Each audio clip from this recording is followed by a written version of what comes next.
오늘 아침에 주시는 하나님의 말씀을 같이 보도록 하겠습니다. 요한복음 19장 23절에서 30절의 말씀입니다. 요한복음 19장 23절에서 30절의 말씀입니다. 신약성경 182페이지 정도에 있습니다. 요한복음 19장 23절에서 30절의 말씀을 우리가 함께 교독하도록 하겠습니다. 군병들이 예수를 십자가에 못 박고 그의 옷을 취하여 네 깃에 나누어 각각 한 깃씩 얻고 속옷도 취하니 그 속옷은 호지 아니하고 위에서부터 통으로 짠 것이라. 군병들이 서로 말하되 이것을 찢지 말고 누가 없나 제비 뽑자 하니 이는 성경에 저희가 내 옷을 나누고 내 옷을 제비 뽑나이다 한 것을 응하게 하려 함이로라. 군병들은 이런 일을 하고 예수의 십자가 곁에는 그 모친과 이모와 글로바의 아내 마리아와 막달라 마리아가 섰는지라. 예수께서 그 모친과 사랑하시는 제자가 곁에 섰는 것을 보시고 그 모친께 말씀하시되 여자여 보소서 아들이니이다 하시고 또 그 제자에게 이르시되 보라 내 어머니라 하신대 그때부터 그 제자가 자기 집에 모시니라. 이에 예수께서 모든 일이 이미 이루시기로 하시고 성경으로 응하게 하려 하사 가라사대 내가 목마르다 하시니 거기 신포도주가 가득히 담긴 그릇이 있는지라. 사람들이 신포도주를 먹으면 해용을 우슬초에 메어 예수의 입에 대니 예수께서 신포도주를 하시니 가라사대 다 이루었다 하시고 머리를 숙이시고 영원히 돌아가시니라. 아멘. 읽어드린 이 말씀을 중심으로 해서 십자가로 가까이라는 제목으로 오카는 목사님께서 말씀을 전해 주시겠습니다.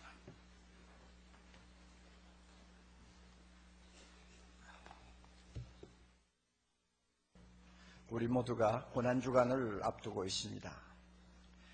우리의 생각과 마음은 오직 하나에 집중되어야 합니다. 그것은 나를 사랑하사 나를 위하여 자기 몸을 버리신 예수 그리스도가 달리신 십자가입니다.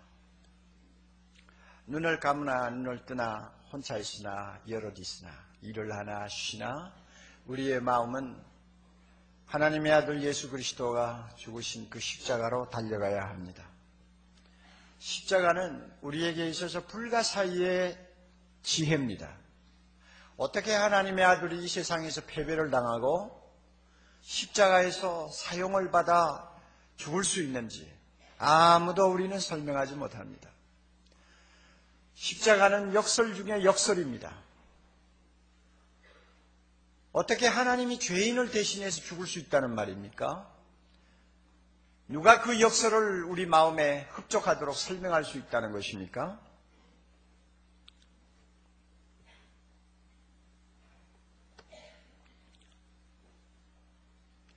그러므로 우리가 십자가의 놀라운 진리는 한 번 들었다고 다 깨달을 수 있는 것도 아니고 예수를 오래 믿었다고 해서 모든 것을 아는 것이 아닙니다.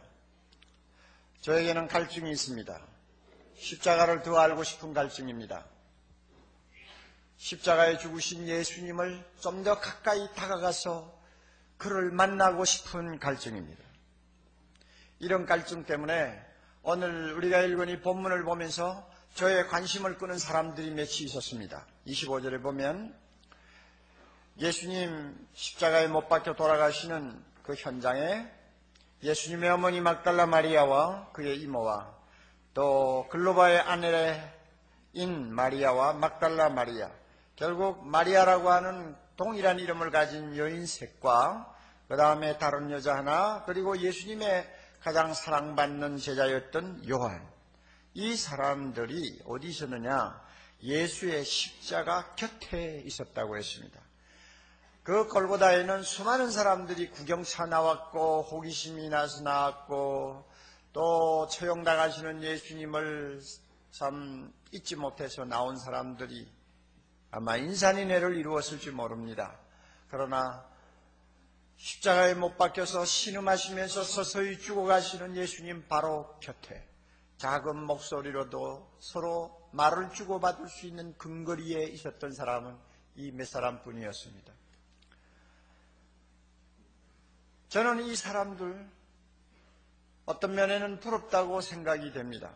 그들은 하나님의 아들이 사람의 죄를 짊어지고 고통당하며 죽어가는 그 신비스러운 현장을 가장 가까이에서 지켜본 사람들이었고, 비록 그들이 예수님이 마시는 쓴 잔을 함께 나눌 수는 없었다 할지라도 그 잔에서 떨어지는 몇 방울의 담즙은 아마 혓바닥에 대볼 수 있었던 사람이 아니었나, 이런 생각을 합니다.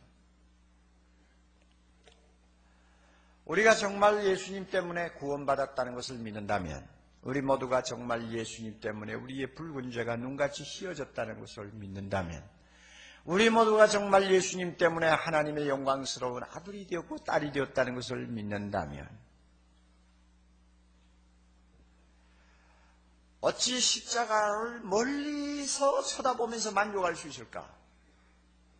좀 더 가까이 가보고 싶고 좀 더 알고 싶어하는 마음에 안타까움과 갈증이 생길 수밖에 없습니다. 신앙생활이 뭐냐 하고 누가 묻는다면 여러 가지 대답이 나올 수 있습니다만, 저는 이렇게 봅니다. 신앙생활은 예수 그리스도를 더 알고 싶어하고 그를 항상 즐거워하는 것이 신앙생활이다. 그렇다면 예수님이 신앙생활의 중심입니다. 그러나 평소에 우리가 어떤 예수님을 더 선호하느냐, 좀 이상한 말입니다만, 어떤 예수님에 대해서 마음이 더 끌리느냐 하는 것은 각자 약간의 차이가 있는 것 같습니다. 어떤 사람은 하나님 우편에서 계속 우리를 위하여 기도해 주시는 대제사장 되신 예수님에게 마음이 끌려서 날마다 예수님 하면 나를 위해 기도해 주시는 주님, 그것만 늘 생각하고 감사하고 찬양합니다. 또 어떤 사람은 십자가에서 죽으시고 부활하신 승리자 되신 예수 그리스도를 항상 마음에 담고 예수의 이름 부를 때마다 그 죄와 죽음을 이기신 그분 때문에 흥분하는 거예요. 그래서 어떤 미국 교회에서는 고난주간을 잘 지키지 않는다고 하더군요. 그 이유는 이미 부활하신 예수님인데 뭐 그렇게 어두운 이야기를 자꾸 반복할 필요가 있느냐, 그렇게 해서 부활주일에만 강조를 한다고 그래요. 아마 굉장히 낙관적인 신앙을 가르치는 것 같습니다. 한편 제가 자란 어린 시절의 교회는 보면 마치 아직 예수 그리스도의 부활을 믿지 아니하는 사람들처럼 항상 십자가의 주님만을 늘 애도하는 것 같은 그런 분위기를 많이 자아냈습니다. 신앙도 개성이 있습니다. 내가 어떻게 예수를 믿게 되었느냐에 따라서, 또 내가 어떤 은혜를 받았느냐에 따라서 신앙에도 컬러가 있어요. 그래서 어떤 사람은 십자가의 주님에게 더 끌리고, 어떤 사람은 부활의 주님에게 더 끌리고, 어떤 사람은 재림하시는 주님에게 더 끌리고요. 그러나 우리가 이런 것을 문제 삼을 필요는 없습니다. 똑같은 예수님이니까요. 그렇지만 오늘 이 시간 이제 중요한 것, 우리가 꼭 명심해야 될 사실이 하나 있습니다. 예수님의 탄생, 예수님의 죽음, 예수님의 부활, 예수님의 승천, 예수님의 재림이 모두가 다 참 대단한 사건이요, 우리에게 큰 복음이 되는 사건입니다만은, 이 가운데서 하나님이 우리에게 값없이 주시는 은혜가 솟아오르는 샘은 어디에 있느냐 하는 것입니다. 모두가 샘이라고도 할 수 있죠. 그러나 하나님의 은혜가 출발하는 샘이 있어요. 은혜에도 샘이 있어요. 모든 은혜는 그 샘에서부터 흐르기 시작합니다. 어디 있느냐? 그것은 십자가에 있습니다. 우리가 이걸 꼭 기억해야 됩니다. 그러므로 십자가를 전제하지 않냐는 예수님의 탄생, 그것은 하나님의 아들의 탄생이 아닙니다. 십자가를 통과하지 않은 예수님의 부활, 그것은 하나님의 아들의 부활이 아니에요. 십자가를 하나의 액세서리처럼 취급하는 예수님의 승천과 재림 이야기, 그것은 사람이 만들어낸 우화에 지나지 않는다고 해도 과언이 아닙니다. 그러므로 예수님의 십자가의 사건은 복음의 핵심이요, 은혜의 샘이요, 모든 은혜는 여기서부터 흘러요. 그러므로 주목해야 됩니다. 그걸 주목해야 돼요. 구약에 보면 에스겔이라고 하는 선지자가 있습니다. 그는 젊은 시절에 바벨론에 끌려가서 포로 생활을 평생 하다가 끝냈는데요. 그가 성령의 특별한 부르심을 받아서 선지자가 되었습니다.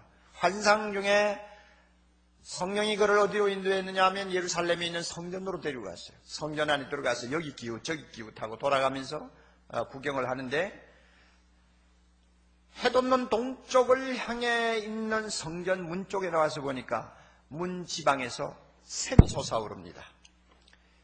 아주 맑은 물이 솟아올라요. 왜 얼마나 신기합니까?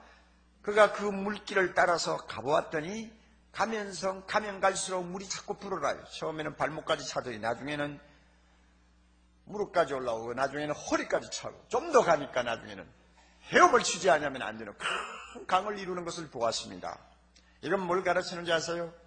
십자가에서부터 은혜의 샘이 솟아오르기 시작해서 그 은혜의 샘은 부활의 언덕을 넘어서 저 세상 땅끝까지 풍성하게 흐르는 넘치도록 흐르는 은혜의 강을 상징하는 것입니다.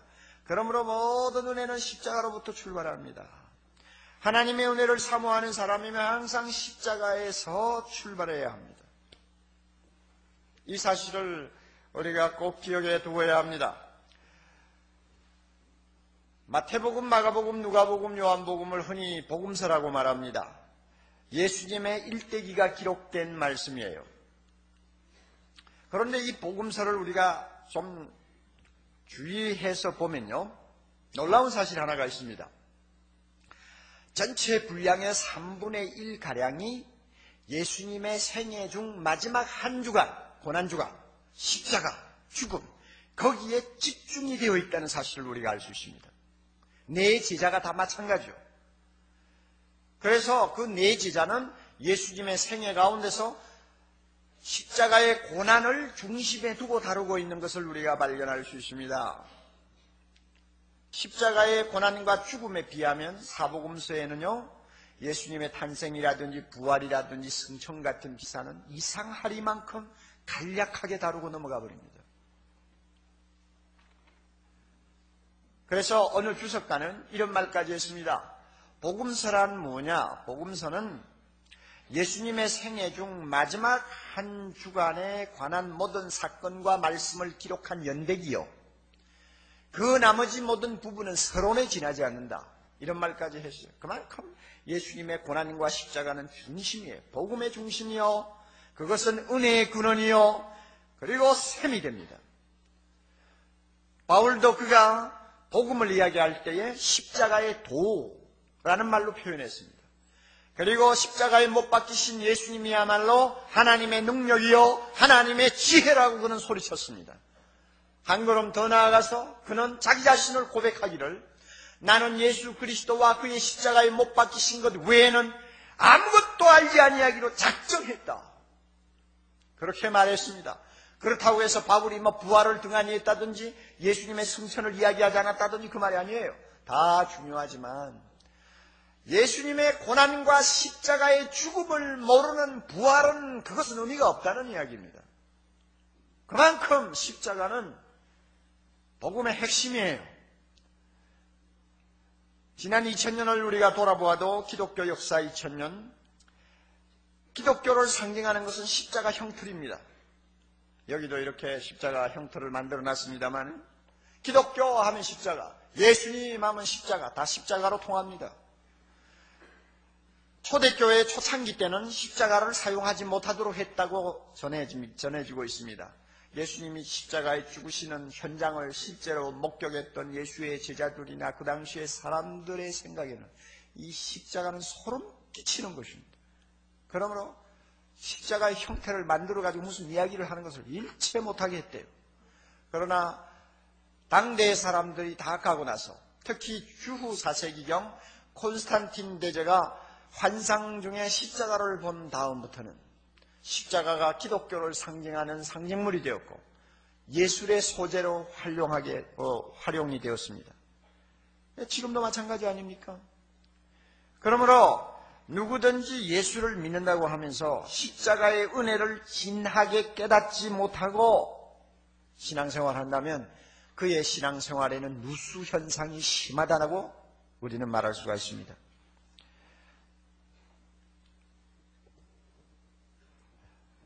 모태신앙을 가진 사람들이 교회 안에 많이 있습니다. 나면서부터 믿음 좋은 부모 밑에서 태어나는 것입니다. 그러니까 선택의 여지가 없죠.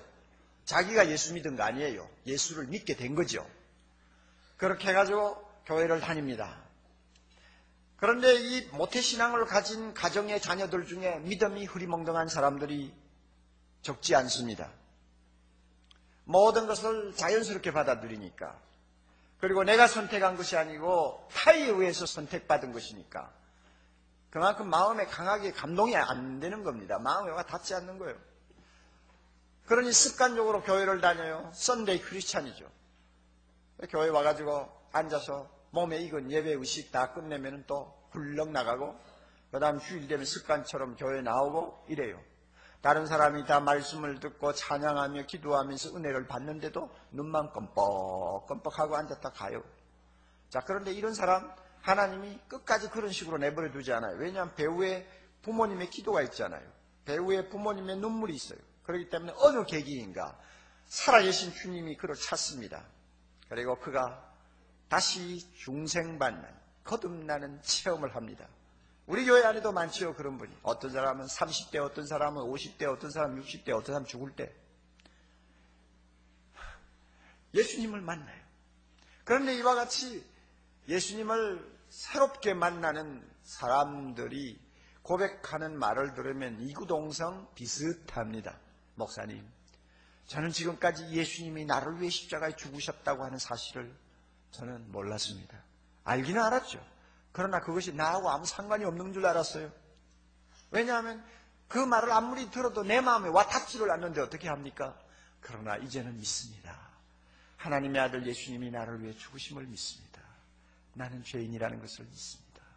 그러면서 눈에 눈물이 핑핑 도는 것을 제가 자주 봅니다. 이제 바로 시작하는 것입니다. 은혜는 십자가로부터 시작하는 거예요. 십자가에서 출발하는 거예요. 여러분은 어떻습니까? 십자가에서 여러분의 신앙은 출발하고 있나요? 그래서 그 십자가에 달리신 하나님의 아들에 대한 관심이 항상 마음에 크게 작용합니까? 좀 더 알고 싶다. 좀 더 십자가 앞으로 가까이 나갔으면 좋겠다.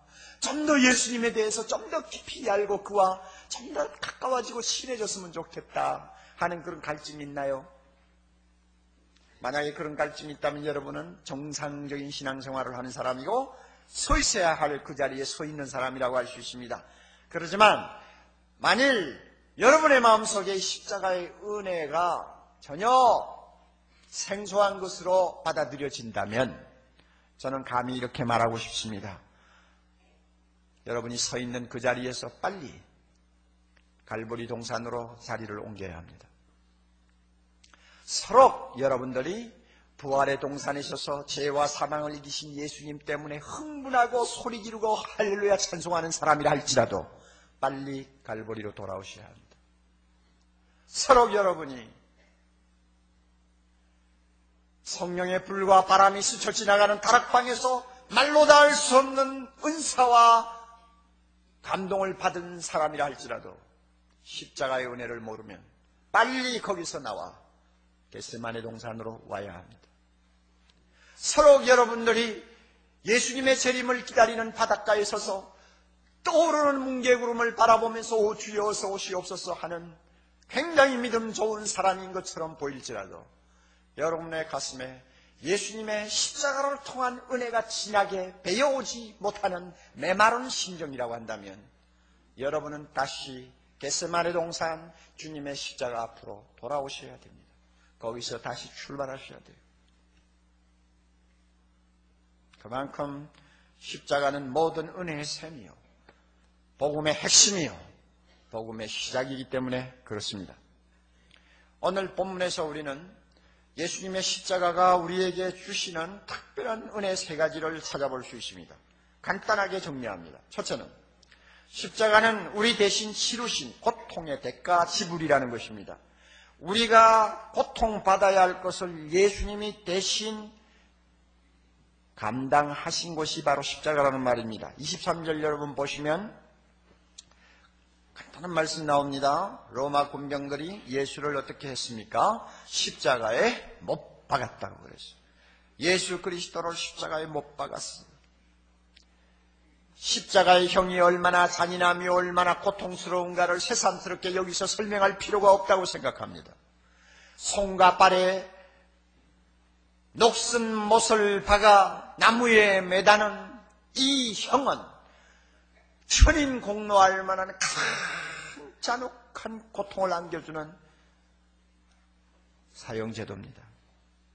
그것은 지옥의 고통 그 자체입니다. 그렇기 때문에 예수님의 십자가를 구약시대에 미리 내다보고 예언한 다윗과 같은 사람은 이렇게 표현했습니다. 나는 물같이 쏟아졌습니다. 나는 물같이 쏟아졌습니다. 내 모든 뼈는 다 어그러졌습니다. 내 마음은 촛밀같이 녹아내렸습니다. 내 힘은 질그릇같이 말랐습니다. 내 혀는 이 틀에 붙었습니다. 더 이상 무엇을 이야기할 수 있습니까? 십자가의 바로 그 고통은 이런 것이었습니다. 그럼에도 불구하고 왜 하나님의 아들 예수님이 이 고통을 감수해야 했습니까? 그것은 내가 받을 고통이었기 때문에 그렇습니다. 우리는 다 죄인입니다. 죄인에게는 형벌이 따라옵니다. 형벌은 고통을 수반합니다. 만약 우리의 죄를 그대로 받는다면 하나님이 주시는 형벌을 피할 수 없고 그 형벌에는 무서운 지옥의 고통이 따라옵니다. 그러므로 그 고통을 주님이 대신 짊어져 주신 것입니다. 이사야는 예수 그리스도가 우리의 고통을 짊어지실 훗날을 내다보면서 이사야 53장 5절에 이렇게 그는 아름다운 시로 예언했습니다. 그가 찔림은 예수 그리스도가 십자가에서 찔림은 우리의 허물을 인함이요 그가 상함은 우리의 죄악을 인함이라. 그가 징계를 받음으로 우리가 평화를 누리고 그가 채찍에 맞음으로 우리가 나음을 입었도다. 예수님이 왜 찔렸습니까? 예수님이 왜 상했습니까? 예수님이 왜 징계를 받았습니까? 내가 받아야 될 징계입니다. 내가 받아야 될 고통입니다. 내가 받아야 될 아픔입니다. 이 모든 것을 예수님이 대신 져주신 것입니다. 그러니 어떻게 우리가 십자가를 사랑하지 않겠습니까? 우리가 어떻게 십자가 앞으로 다가가기를 소원하지 않겠습니까? 어떻게 십자가에서 주님을 우러러보는 그 순간을 우리가 마음에 사모하지 않겠습니까? 두 번째로 십자가는 우리의 수치를 담당한 대가 지불입니다. 23절 계속해서 또 중요한 말씀 하나 나옵니다. 십자가에 못 박은 다음에 군병들이 예수님의 옷을 취하여서 네 깃으로 나누었다 그랬습니다. 발가벗겼어요. 우리가 복음서를 놓고 예수님의 고난당하신 그 발자국을 따라 걸어가 보면 예수님이 얼마나 참혹한 수치와 모멸과 모욕을 당하셨는 것을 우리는 감히 들여다볼 수 있습니다.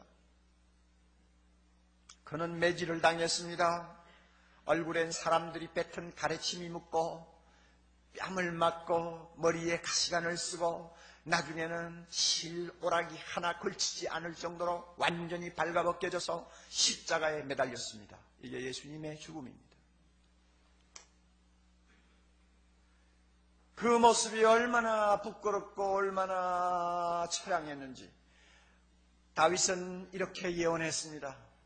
십자가에 못 박히신 주님의 그 부끄러운 모습을 놓고 시편 22편에 보면 이렇게 예언합니다.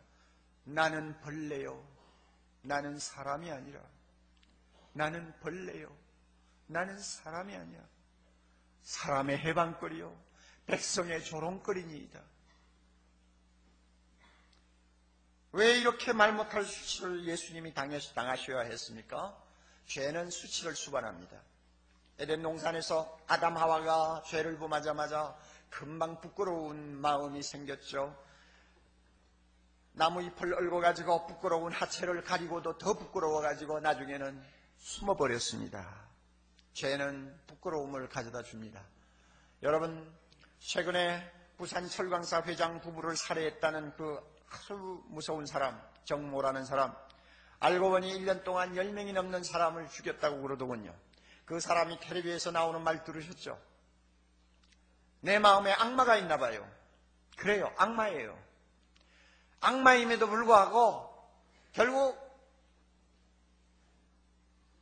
잡히니까 부끄러운 감정이 마음에 있었나 봐요. 얼굴을 들지 못해요.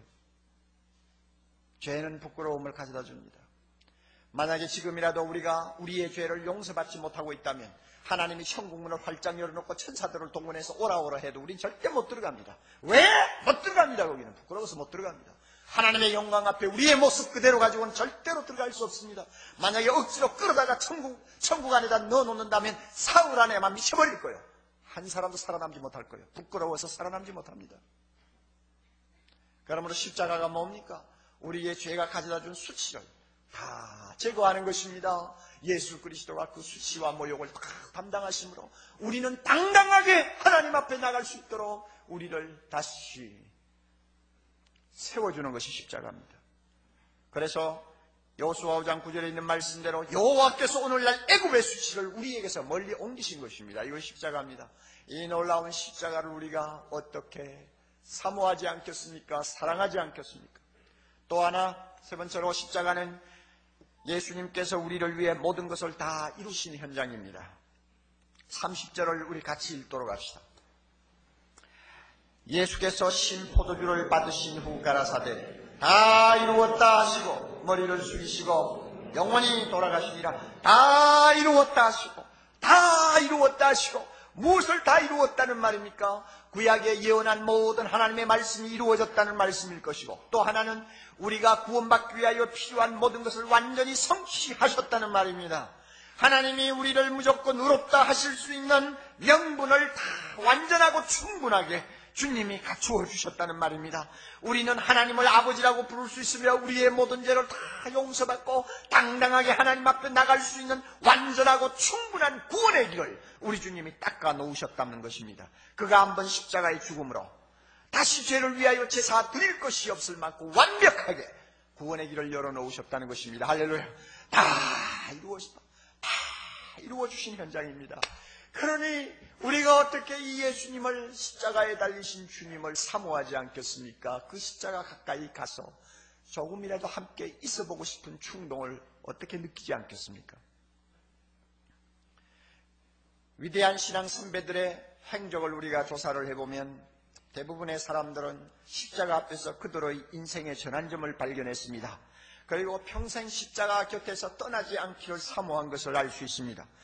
우리가 잘 아는 맹인, 한평생 맹인으로 살았지만 영감이 넘치는 찬송가를 많이 남겨서 지금도 국경과 시대를 초월해서 많은 사람들의 가슴을 감동시키는 찬송작가 페니 크로스비가 쓴 496장에 이런 가사가 있습니다. 십자가로 가까이 나를 이끄시고 거기 흘린 보혈로 정케하옵소서. 참 영어의 원문의 뜻을 충분히 우리가 전달할 수가 없는 한국말의 한계성 때문에 참 안타깝습니다만 원문에는 이런 것입니다.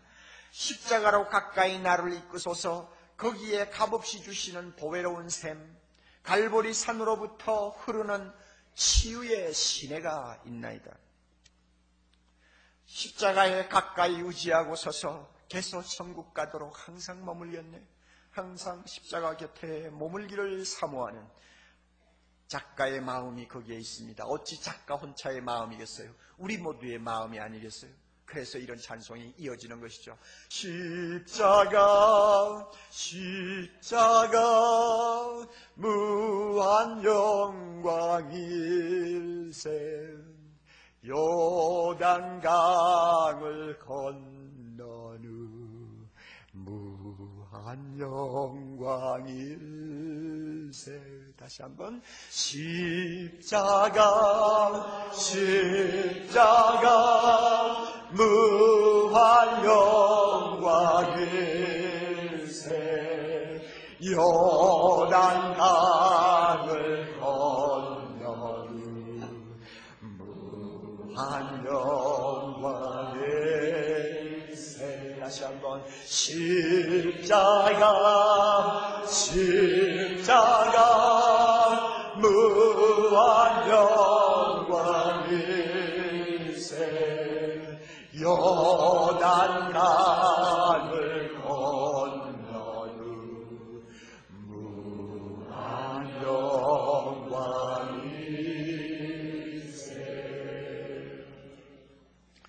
오늘 우리 중에 왜 내가 구원을 받아야 하는지, 내가 왜 죄인이라고 하는지 마음에 와 닿지 않아서 잘 깨닫지 못하는 분 행여나 계시나요? 여러분, 하나님의 말씀을 펴놓고 십자가의 길을 한번 따라가 보십시오. 하나님의 아들 죄 없는 분이 양발얀 손에 못이 박혀 피 흘리며 신음하고 있는 그 갈보리 언덕으로 한번 올라가 보십시오. 그리고 조용히 그분의 얼굴을 우러러보세요. 당신이 왜 구원받아야 할 사람인지 해답을 얻을 것입니다. 당신이 왜 죄인인가를 알게 될 것입니다.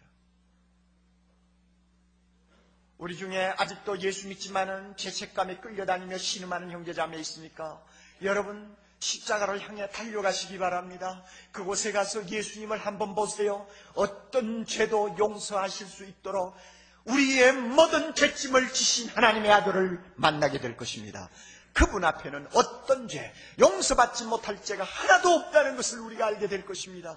우리는 결코 죄의 종이 될 수 없다는 사실을 우리는 다시 한번 확인할 수 있을 것입니다. 여러분 가운데 사랑의 갈증을 느끼는 분들 계시나요? 얼마든지 우리는 사랑의 갈증을 느낄 수 있습니다. 사람이 주는 사랑 가지고는 우리의 마음의 공간을 채울 수가 없습니다. 저 갈보리에 높이 달리신 예수님을 향해 달려가십시오. 거기에 가면 큰 사랑이 있습니다. 큰 사랑이 있습니다. 세상을 가득히 채우고도 남는 하나님의 사랑이 흘러넘치고 있습니다. 그 사랑 앞에 우리의 무릎을 꿇읍시다. 그 사랑의 강물에 우리를 던집시다. 그 사랑 안에 영원한 기쁨과 만족이 있다는 사실을 알게 될 것입니다. 여러분, 우리 가운데서 고독하다는 것을 가지고, 고독함을 가지고 신음하는 형제자매 있으니까 십자가의 주님을 우러러 보십시오. 진짜 고독한 분은 거기에 있습니다. 엘리 엘리 나마 사박다니, 나의 하나님 어찌하여 나를 버리셨나이까? 하나님 아버지로부터 따돌림을 받은 한 사람, 죄 없으면서도 영원히 하나님으로부터 버림받은 한 사람이 거기에 신음하고 있습니다. 그분의 고독에 비하면 나의 고독은 고독이 아니에요. 그분의 고독을 옆에서 조금이라도 느끼면 내 안에 있는 고독은 말끔히 씻어지는 것을 믿으시기 바랍니다. 사랑하는 형제자매 여러분, 남이 모르는 고통이 있나요? 아픔이 있나요? 우리가 인생길을 걸어가면서 남 모르는 고통과 아픔 때문에 눈물 흘릴 때가 많이 있습니다. 그러나 여러분, 십자가로 가십시오. 혹자의 표현처럼 십자가는 하나님의 고난이 되어버린 우리의 고난, 하나님의 고통이 되어버린 우리의 고통, 하나님의 절망이 되어버린 우리의 절망, 하나님의 죽음이 되어버린 우리의 죽음이 있습니다. 그는 우리가 상상할 수 없는 참혹한 고통을 당하신 분이기에 우리의 고통을 거뜬히 옮겨줄 수 있는 분이십니다. 그분을 만나십시오. 우리 가운데 아직도 세상에서 가장 강한 힘, 강한 능력이 무엇인가를 잘 모르시는 분 있나요? 십자가 앞에 가서 그 능력을 보시기를 바랍니다. 무엇이 가장 강합니까? 자기를 죽이고 희생하는 힘입니다. 무엇이 가장 강합니까? 무엇이 세상을 바꿀 수 있습니까? 무엇이 사람을 변화시킬 수 있습니까? 썩은 미랄이 되는 것처럼 자기를 던져 희생하는 그 사람의 힘이 사람을 바꾸고 세상을 바꿀 수 있다는 것은 십자가에 죽으신 주님이 우리에게 가르쳐 줍니다. 여러분, 진정한 평화가 어디 있는가를 알기를 원합니까? 갈보리로 올라갑시다. 예수님이 핏자국을 남기면서 걸어가셨던 그 길을 따라갑시다. 그리고 마지막 숨을 거두시던 그 십자가 옆에 조용히 서서 그분의 피 묻은 입술에서 흘러나오는 음성을 한번 들어봅시다. 하나님 아버지여, 저들의 죄를 용서하옵소서. 저들이 자기가 하는 일이 무엇인지를 알지 못하고 하나이다. 진정한 평안은 누구에게 오는지 압니까? 용서하는 자의 가슴에 옵니다. 원수를 용서하는 자의 가슴에 옵니다. 십자가에서 그것을 배우십시다. 우리 모두가 그것을 배우자고요. 거기에 진정한 평화가 있습니다. 거기에 진정한 하나님의 나라가 임합니다. 존 하워드 요더라고 하는 분은 감동적인 말을 했습니다. 여기 이 십자가에 자기 원수를 사랑한 사람, 자기의 의가 바리새인의 것보다도 더 큰 사람, 한때는 부유했지만 가난해진 사람, 겉옷을 달라는 자에게 몽땅 주어버린 사람, 자기를 이용하고 우롱하는 자를 위하여 기도하는 사람이 매달려 있다. 이 십자가에는 바로 이 사람이 매달려 있다. 십자가는 하나님의 나라로 향하는 우회도로가 아니다. 십자가는 우리 가운데 임하신 하나님 나라 그 자체다. 여러분, 우리가 십자가 앞으로 다가가면 하나님의 나라가 그곳에 임하여 있음을 볼 수 있습니다. 그 나라의 평화, 그 나라의 사랑, 그 나라의 용서, 그 나라의 능력, 그 나라의 사랑, 그 나라의 사유한 구원, 바로 그곳에 있는 것을 우리가 발견할 수 있습니다. 십자가에는 은혜의 샘이 솟습니다. 모든 하나님의 복음의 출발은 십자가에서부터 시작됩니다. 그러므로 우리 모두 십자가를 향합시다. 십자가를 향합시다. 십자가로 달려갑시다. 십자가 앞에서 오래오래 머물도록 우리는 노력을 합시다. 그리고 십자가의 주님을 바라보면서 우리의 가슴에 있는 사랑을 그분에게 드리십시다. 여기에 진정한 하나님의 나라의 은혜가 있는 것입니다. 우리 모두 이와 같은 축복이 일주일 내내, 아니 우리의 평생을 통해서 함께 하시기를 바랍니다. 기도하십시다. 거룩하신 하나님 아버지, 예수 그리스도를 우리에게 주셔서 우리의 고통, 우리의 수치, 우리가 이룰 수 없는 구원의 길을 완성하게 해주심을 감사합니다. 주여, 우리의 마음을 열어주시옵소서. 우리를 주님의 십자가 앞으로 이끌어 주시옵소서. 성령이여, 우리에게 계시의 영을 주시고 우리에게 마음의 눈을 밝혀주셔서 우리를 위하여 죽으신 예수 그리스도를 만날 수 있도록 우리를 다시 한번 십자가 앞으로 인도해 주시옵소서. 이 가운데서 아직도 주님, 십자가의 주님을 만나지 못하고 앉아있는 형제자매 있으면 주님, 오래 기다리지 마시고 나를 사랑하사 나를 위하여 자기 몸을 버리신 주님 앞에 무릎을 꿇는 은혜의 시간 빨리 이룰 수 있도록 축복해 주옵소서. 예수님 이름으로 기도하옵나이다.